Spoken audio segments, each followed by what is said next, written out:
भारत के 3 नाविकों की अमेरिकी हमले में मौत का मामला गर्माता जा रहा है। इस मुद्दे को उठाते हुए विदेश मंत्री एस जयशंकर ने अमेरिकी विदेश मंत्री मार्को रूबियो से बात की और खाड़ी में अमेरिकी नौसेना के हमलों पर कड़ा विरोध जताया।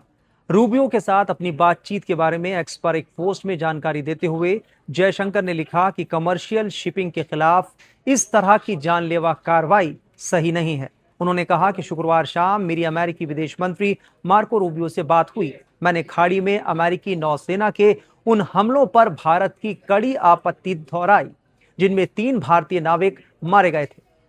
बता दें कि इस हफ्ते ओमान के तट के पास भारतीय क्रू वाले 3 जहाजों पर हमले हुए। इनमें से एक हमले में 3 लोगों की मौत हो गई।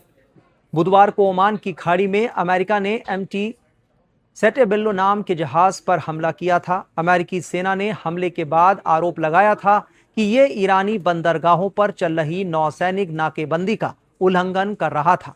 जहाज पर मौजूद 24 भारतीय क्रू सदस्यों में से 21 को बचा लिया गया, जबकि बाद में 3 लोगों की मौत की पुष्टि हुई। देखिए, मिनिस्टर जयशंकर ने जो अपना विरोध जताया अमेरिका को, बिल्कुल बनता है, बहुत स्ट्रांगली बनता है। बात यह है कि जब से खाड़ी में लड़ाई हो रही है, ब्लॉकेड है, तब से अमेरिकी फोर्सेस ने 7 या 8 शिप्स को अटैक करके डिसेबल किया है। उनके इंजन रूम में मिसाइल मारे हैं ताकि इंजन चले, नहीं तो पूरा रुक जाती है शिप। उसके बाद उन्हें वो जो भी करना करें। 7 या 8 को कराए। उनमें से अभी ये जो 3 हुए हैं पिछले 3 दिनों में, इनमें अनफॉर्चुनेटली भारतीय सिविलियंस भी की जाने गई हैं, 3 की। अब अव्वल तो हम मानते हैं कि अमेरिकन जो अटैक कर रहे हैं वो ये देख के नहीं कर रहे कि इस शिप में हिंदुस्तानी सेलर्स हैं। वो तो आंख बंद करके उन्हें दिख रहा है जो शिप है उसको वो ठोक दे रहे हैं।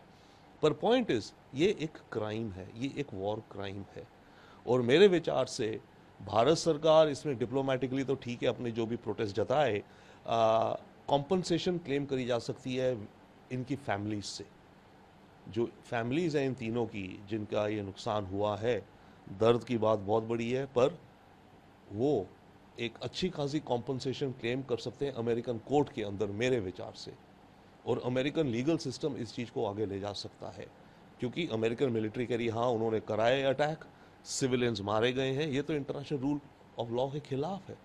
इस बीच ओमान के तट के पास कमर्शियल जहाजों पर हो रहे हमलों के खिलाफ कड़ा विरोध दर्ज कराने के लिए विदेश मंत्रालय MEA ने शुक्रवार को अमेरिकी चार्ज d'affaires जैसन मीक्स को तलब किया था। इस घटना से भारत गुस्से में है। भारत ने अमेरिका को न सिर्फ सुनाया है बल्कि कड़ा विरोध भी दर्ज कराया है। भारत ने आग दिखाते हुए अमेरिका को कह दिया है कि समंदर में जहाजों पर हमला और भारतीयों पर अटैक किसी भी कीमत पर बर्दाश्त नहीं किया जाएगा। दरअसल ये भारत की ओर से एस जयशंकर ने कड़ा विरोध तब जताया जब भारतीय अधिकारियों ने पुष्टि की कि हमले के बाद लापता बताए गए 3 चालक दल के सदस्य मृत पाए गए हैं। शिपिंग मंत्री सर्बानंद सोनोवाल ने कन्फर्म किया था कि उन्होंने इन मौतों को दुखद क्षति बताया और कहा कि लापता नाविकों के शव बरामद कर लिए गए हैं और उनकी पहचान कर ली गई है।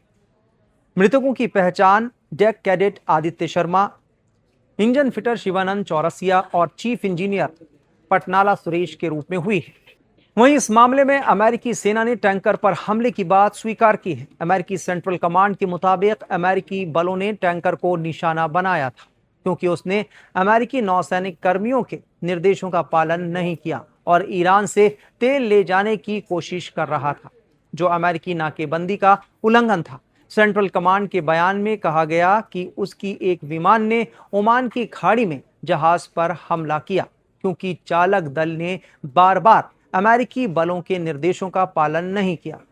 यह हमला ऐसे वक्त पर हुआ है जब क्षेत्र में तनाव चरम पर है और पश्चिम एशिया में जारी संघर्ष के चलते विभिन्न समुद्री प्रतिबंधों के चलते वाणिज्यिक शिपिंग बुरी तरह प्रभावित हुई।